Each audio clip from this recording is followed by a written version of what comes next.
స్థాయిలో చేద్దాం ఈ కార్యక్రమం. అంటే 5 వారాల పాటు. ఫస్ట్ దాంట్లో రీజనల్ కోఆర్డినేటర్లు డిస్ట్రిక్ట్ లెవెల్లో జిల్లా స్థాయిలో ఈ క్యూఆర్ కోడ్ను ఇలా స్కాన్ చేస్తారు. స్కాన్ చేస్తేనే ఆటోమేటిక్లీ చంద్రబాబు నాయుడు గారి మేనిఫెస్టో దాంట్లో నుంచి బయటకు వస్తుంది. బటన్ నొక్కితే ఆయన మేనిఫెస్టోలో ఏం చెప్పినాడు అన్నది.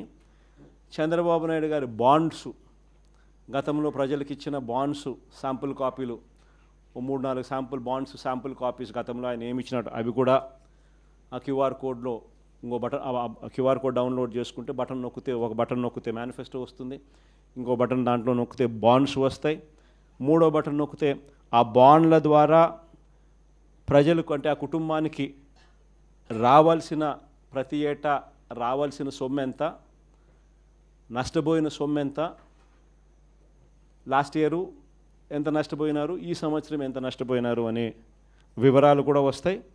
ఇది కాక ఇంకో బటన్ నొక్కితే ప్రజలే కూడా సులభంగా క్యాలిక్యులేట్ చేసుకునేటట్టుగా, ఇదిగో ఈ పథకం అదే బాండ్ ఫార్మాట్లో, ఇదిగో ఈ పథకానికి ఎంతమంది పిల్లలు ఉండారో మీరే రాసేసేయండి, ఈ పథకానికి డబ్బు ఎంతో పక్కనే ఉంది, ఇంటూ క్యాలిక్యులేషన్ ఎంతో మీరే పక్కన రాసేసేయండి.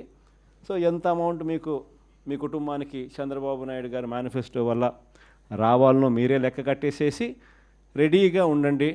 చంద్రబాబు నాయుడు గారికి సంబంధించిన నాయకులు, కార్యకర్తలు, ఆయన కూడా ప్రజలందరికీ నేను అన్నీ చేసేశాను అని చెప్తా ఉన్న నేపథ్యంలో వచ్చినప్పుడు, ఇదిగో నాయన బాండు నువ్వు ఇంతకుముందు ఇచ్చినావు, మా కుటుంబానికి నీ మేనిఫెస్టో ప్రకారం ఇంత డబ్బులు మాకు రావాలా, నీ పుణ్యాన ఇంత బాకీ ఉండాలి, మీరు ఎప్పుడు మాకు డబ్బులు ఇస్తూ ఉన్నారు గత సంవత్సరానికి సంబంధించింది, ఇదిగో ఈ సంవత్సరం కూడా మాకు ఇంత రావాలా అని చెప్పి రెడీగా ఇచ్చేదానికి ఫార్మాట్ కాపీ.